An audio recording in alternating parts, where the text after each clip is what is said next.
Assalamualaikum warahmatullahi wabarakatuh.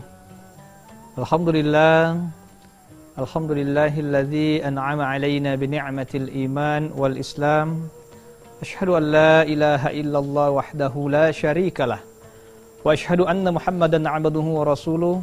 Allahumma shalli ala sayyidina Muhammadin wa ala ali sayyidina Muhammad. Pemirsa TV One yang dirahmati oleh Allah Subhanahu wa taala, mudah-mudahan di pagi hari ini kita mendapatkan berkahnya doa Nabi sallallahu alaihi wasallam, sebagaimana Nabi sallallahu alaihi wasallam senantiasa mendoakan umatnya, Allahumma barik li ummati fi bukuriha. Ya Allah, berkahilah umatku di pagi harinya. Mudah-mudahan pemirsa yang bangun di pagi hari ini insyaallah mendapatkan berkah dari Allah Subhanahu wa taala, diberikan kelancaran setiap aktivitasnya, diberikan keberkahan rezekinya oleh Allah Subhanahu wa taala. Pemirsa TV One yang dirahmati oleh Allah Subhanahu wa taala, senantiasalah bersyukur terhadap apa-apa yang Allah anugerahkan kepada kita sekalian. Sebab kadang-kadang hidup yang kita keluhkan ini ialah hidup yang didambakan oleh sebagian orang di luar sana.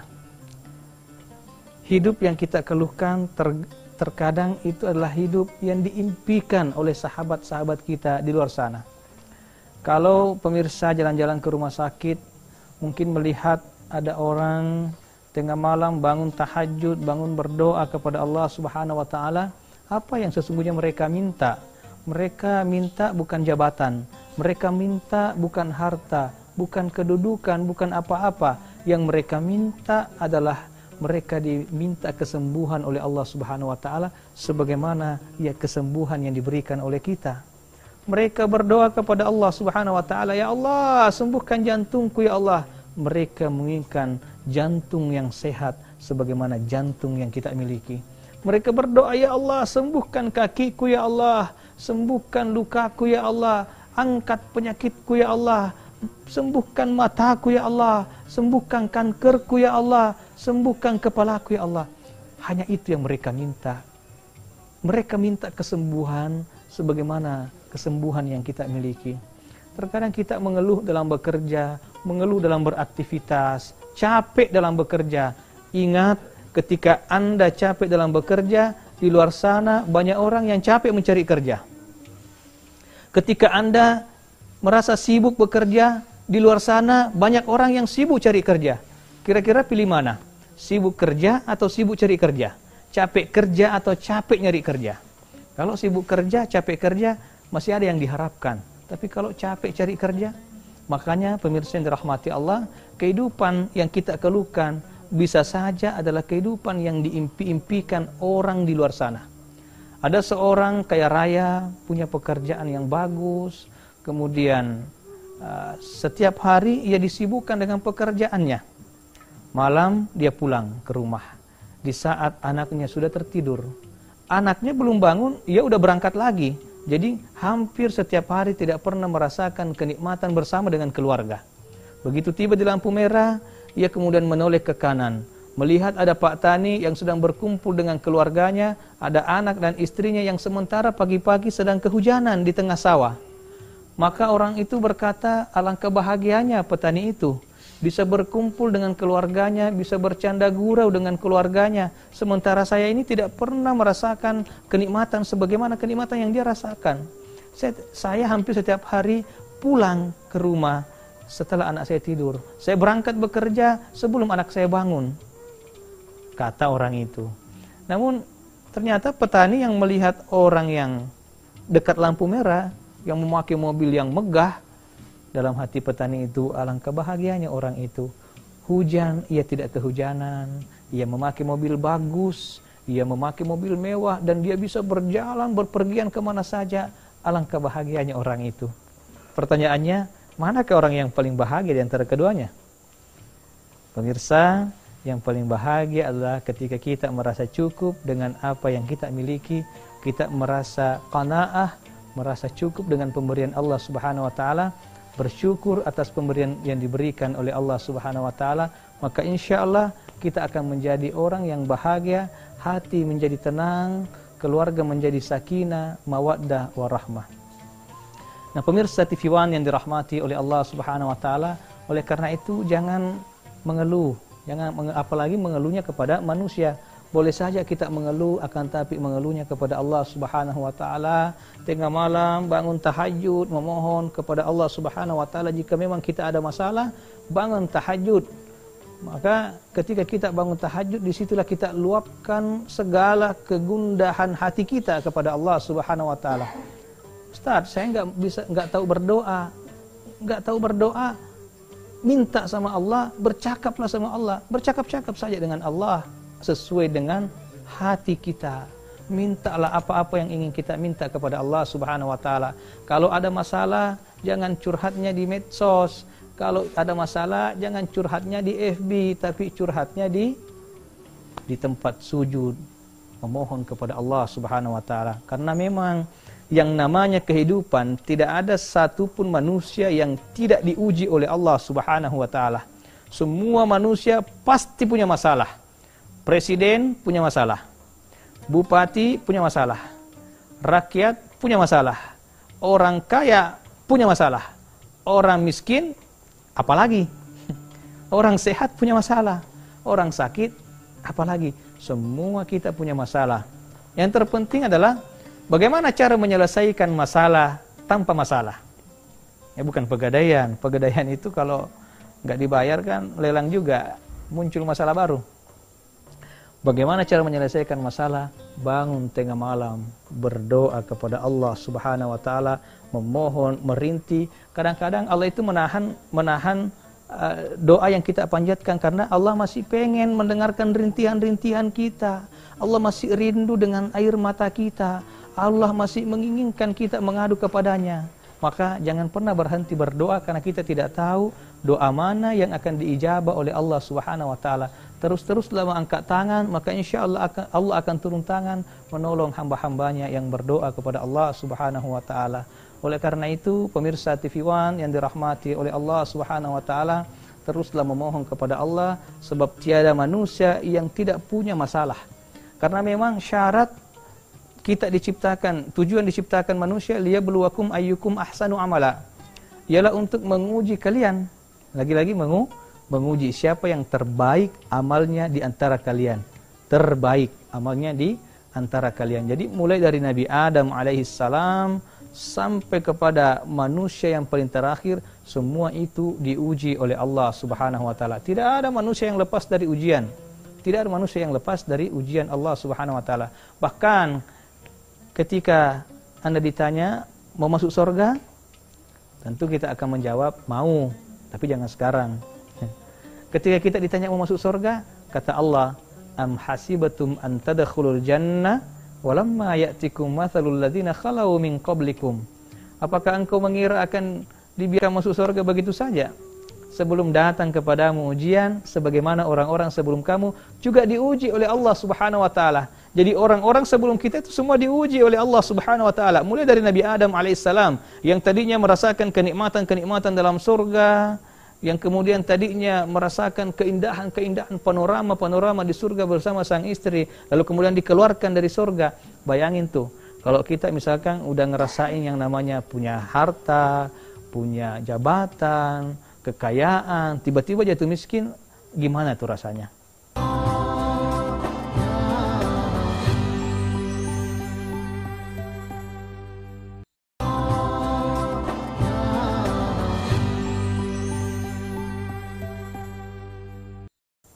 Apalagi Nabi Adam alaihissalam tadinya berada di surga, ya kan, mau makan apa aja silahkan, tafadhal. Begitu kemudian diuji oleh Allah, dikeluarkan dari surga, tiba di dunia baru bisa makan kalau usaha sendiri. Ya Pak, itu diuji oleh Allah Subhanahu wa taala. Nabi Nuh alaihissalam juga diuji oleh Allah Subhanahu wa taala. Kurang lebih 850 tahun berdakwah Nabi Nuh, pengikutnya tidak lebih dari sekitar 80 orang saja. Bayangin, 800 tahun berdakwah, 850 tahun berdakwah, tidak lebih sekitar 80 orang yang ikut. Ya kan? Andai kata ada caleg, ya. Jadi kalau dirata-ratakan itu 10 tahun satu yang ikut. Andai kata di kampung kita ada caleg 10 tahun kampanye, satu aja yang coblos, gimana nggak stres?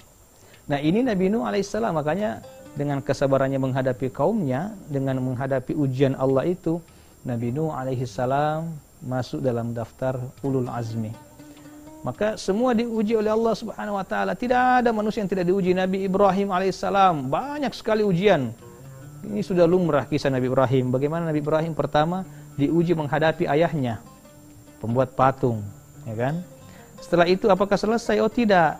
Diuji menghadapi istrinya. Lama dia menikah namun belum dikaruniai anak. Setelah itu Nabi Ibrahim alaihissalam diuji menghadapi anaknya. Ketika turun perintah Allah untuk agar supaya anak Nabi Ibrahim itu dikurbankan, itu salah satu ujian yang luar biasa. Makanya tidak ada manusia yang luput dari ujian Allah Subhanahu wa taala. Nabi Isa, Nabi Muhammad sallallahu alaihi wasallam apalagi sejak kecil belum lahir sudah diuji oleh Allah. Wafat ayahanda tercintanya di usia beliau 2 bulan dalam kandungan. Wafat ibundanya di usia beliau 6 tahun. Banyak sekali ujian-ujian Allah Subhanahu wa taala. Tentu pemirsa yang ada di rumah punya ujian masing-masing, punya masalah masing-masing. Entah masalah dengan keluarga, entah masalah dengan tetangga, entah masalah dengan diri sendiri, dengan suami dan lain sebagainya. Ingatlah bahwa ketika Allah menguji hambanya, tentu Allah ingin naikkan kelasnya. Anak SD yang ingin naik ke SMP itu tidak bisa naik kalau nggak diuji. Demikian pula SMP ke SMA nggak bisa naik kalau nggak diuji. Ujiannya beda-beda. Ujian mahasiswa beda dengan anak SD. Kalau anak SD, kelas 1 SD ditanya 7 kali 8 berapa, mungkin mereka masih bingung. Ya kan? Mungkin mereka masih bingung, tapi kalau mahasiswa yang ditanya mungkin gampang, enteng. Makanya la yukallifullahu nafsan illa wus'aha. Allah itu menguji kita sesuai dengan kadar kemampuan kita. Maka ketika kita menghadapi ujian, yakin dan percaya bahwa Allah yakin bahwa kita lebih hebat, bahwa kita mampu menghadapi ujian itu. Nah, dalam tubuh manusia ini terdiri 70% lebih terdiri dari air. Maka kita ingat filosofi air itu, air yang mengalir di selang itu, semakin kita tekan ujungnya, maka air itu akan semakin jauh, akan semakin kencang. Manusia bila menghadapi tekanan, terkadang di saat itulah ia mengeluarkan potensi terbaiknya. Orang mau skripsi misalnya, lama dia nggak bisa kerja, begitu didadak, the power of kepepet, ternyata bisa. Jadi kadang manusia itu mengeluarkan potensi terbaiknya ketika ia mengalami tekanan-tekanan. Maka pemirsa, mungkin dulu ada yang tinggal di kampung, yang kemudian mungkin faktor ekonomi, tekanan segala macam dan lain sebagainya mengharuskan kita untuk merantau. Begitu di perantauan, alhamdulillah kita mendapatkan kesuksesan, kita mendapatkan kejayaan. Karena apa? Ternyata berawal tadi dari tekanan-tekanan waktu kita di kampung, ocehan-ocehan, omelan-omelan orang. Terkadang kita enggak dihargai, tapi karena ternyata tekanan itulah yang kemudian menjadi spirit untuk kita untuk melakukan perubahan. Maka ternyata ujian itu sebetulnya terkadang kita butuhkan untuk menaikkan kelas kita. Karena Allah Subhanahu wa taala menguji hambanya sesuai dengan kadar kemampuan kita. Kalau kita melihat mengibaratkan begini, ini adalah jari telunjuk, ini adalah jari tengah. Jari telunjuk dengan jari tengah, jari telunjuk itu ibaratnya ujian, ya, ibaratnya ujian.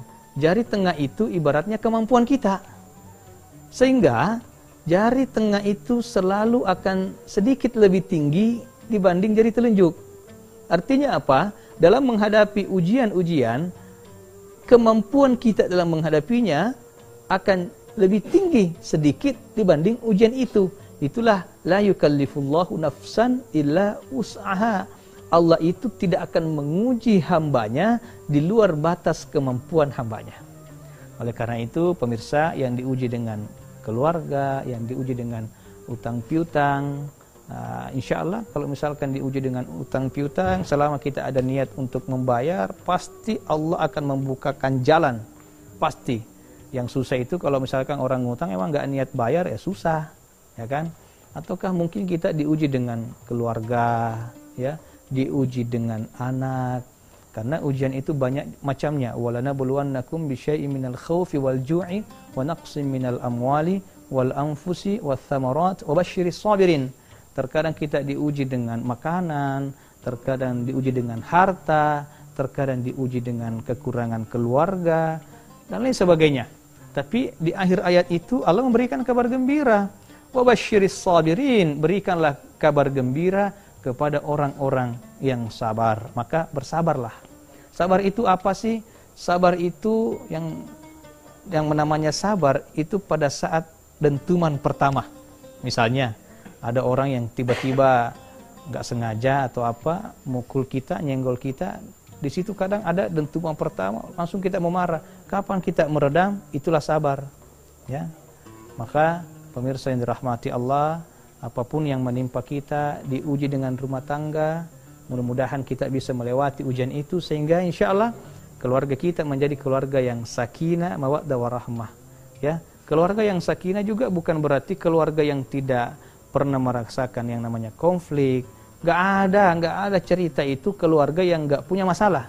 Gak ada keluarga yang 10 tahun berkeluarga gak pernah bertengkar sama istrinya. Gak ada itu. Ya, kalau ada orang yang 10 tahun, 20 tahun berkeluarga gak pernah bertengkar sama istri, ya itu dipertanyakan itu. Karena yang namanya sakinah, tenang, bukan berarti tanpa masalah. Yang namanya sakinah, yang namanya ketenangan dalam rumah tangga, ibaratnya kopi. Pemirsa, Bapak Ibu, biasa minum kopi pagi-pagi, siapin kopinya. Kopi itu kemudian dituangkan ke gelas, nih, dicampur air panas, kemudian dituangkan gula, kopi, kemudian diaduk-aduk. Diaduk-aduk, ditunggu sampai ia bercampur, kemudian disimpan, ditenangkan, lalu dinikmati.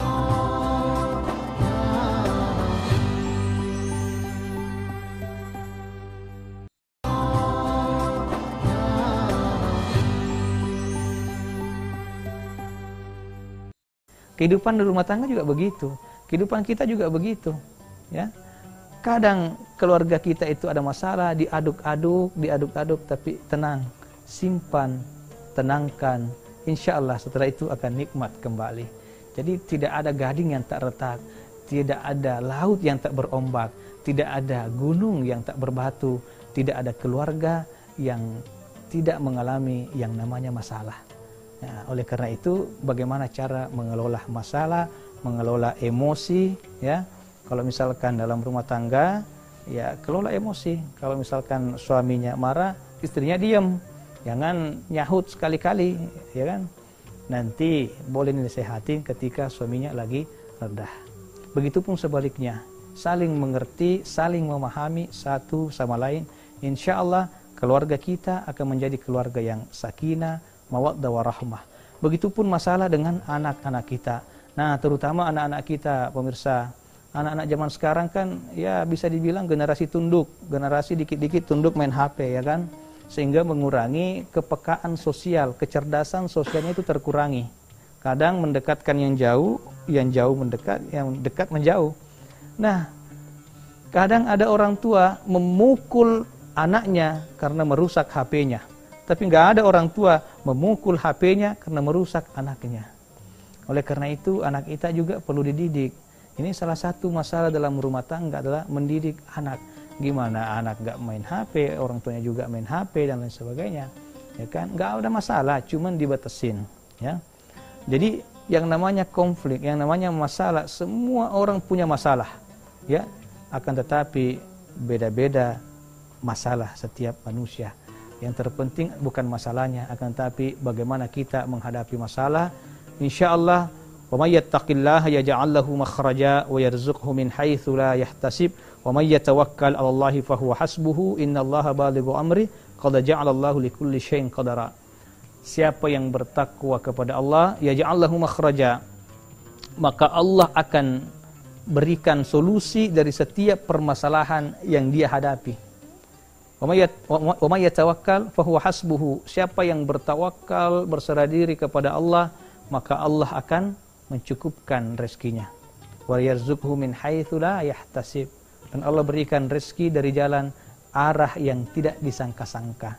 Jadi terkadang rezeki itu ada rezeki yang diusahakan, ada rezeki yang datang sendiri, yang memang datangnya dari arah yang tidak disangka-sangka. Mungkin karena takwanya kita kepada Allah Subhanahu wa taala, mungkin karena kebaikan-kebaikan yang kita lakukan. Oleh karena itu, pemirsa yang dirahmati Allah, kalaupun misalkan dalam rumah tangga, di dalam kehidupan kita bertetangga, berkawan, bersahabat, ada orang yang tidak senang dengan kita, coba tipsnya adalah silaturahim. Apa itu silaturahim? Silah, hubungan, rahim, kasih sayang, hubungan berkasih sayang. Kalau ada orang yang nggak suka dengan kita, coba kasih hadiah orang itu, kasih hadiah. Terkadang dia akan luluh hatinya ketika kita memberikan hadiah. Dan yang kedua, kita juga tidak mesti mendengarkan setiap ucapan-ucapan orang. Apapun tanggapan orang, tidak semua bisa kita dengarkan. Ocehan-ocehan orang, omongan-omongan orang tentang kita, kita juga nggak bisa dengarkan semua. Kenapa? Karena kita hanya punya dua tangan. Dua tangan ini mustahil menutup ribuan mulut-mulut orang di luar sana. Maka gunakanlah dua tangan ini untuk menutup kedua telinga kita. Lakukan yang terbaik, yang sesuai dengan yang kita yakini, yang sesuai dengan ajaran agama kita. Maka insya Allah kita akan selamat di dunia, dan insya Allah kita akan selamat di akhirat. Bangun silaturahim. Siapa yang ingin dipanjangkan umurnya, dilancarkan rezekinya, falyasil rahimuhu, maka hendaklah ia bersilaturahim. Maka kata Profesor Dr. Darwis Huda dalam bukunya Teori Pensil, Filosofi Pensil, pensil itu bisa membuat garis lurus, akan tetapi tidak selurus kalau pakai penggaris. Pensil itu bisa membuat bundaran, akan tetapi tidak sebulat kalau pakai jangkar. Artinya apa? Sesuatu itu bisa kita lakukan, akan tetapi berbeda hasilnya kalau kita lakukan secara bersama-sama. Sesuatu itu bisa kita lakukan sendiri, akan tetapi tentu satu kepala dengan dua kepala, dengan tiga kepala, hasilnya akan sangat jauh berbeda. Bersatulah seperti tangan, jangan bersatu seperti mata. Kunu kal yadain wala takunu kal ainain. Kenapa dengan tangan? Tangan ini, kalau tangan kiri digigit nyamuk, yang garuk siapa? Tangan kanan. Yang kanan digigit nyamuk, yang garuk siapa? Tangan kiri. Dua-duanya digigit nyamuk, yang garuk siapa? Saling menggaruk. Tapi kalau mata ini menangis yang sebelah kanan. Ya? Mata kena benda, terus menangis, meneteskan air mata. Apakah mata kiri menolong? Tidak tentunya. Yang nolong siapa? Tangan, ya kan?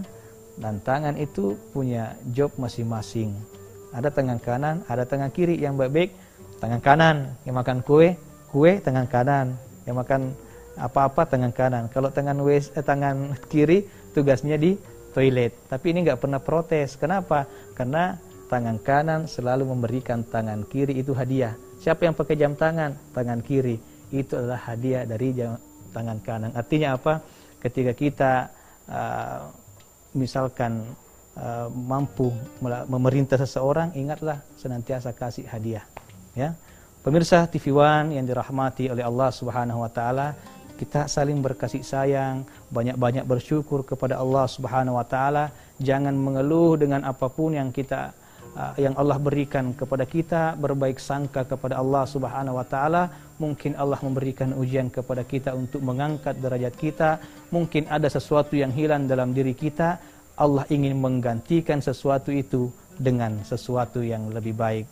Mari kita berdoa, mudah-mudahan Allah Subhanahu Wa Taala merahmati kita semua. Alhamdulillahirabbil alamin. Allahumma salli ala sayyidina Muhammadin wa ala ali sayyidina Muhammad. Allahumma ighfir lana wa liwalidina warhamhuma kama rabbawna sigara wa li jami'il muslimina wal muslimat wal mu'minina wal mu'minat al ahya'i minhum wal amwat. Rabbana atina min ladunka rahmah wa hayyi' lana min amrina rasyada. Rabbana atina fid dunya hasanah wa fil akhirati hasanah wa qina adzabannar. Wa sallallahu ala sayyidina Muhammadin walhamdulillahi rabbil alamin. Kota Karawang, Kota Bekasi. Cukup sekian dan terima kasih. Wabillahi taufik wa sa'adah. Wassalamualaikum warahmatullahi wabarakatuh.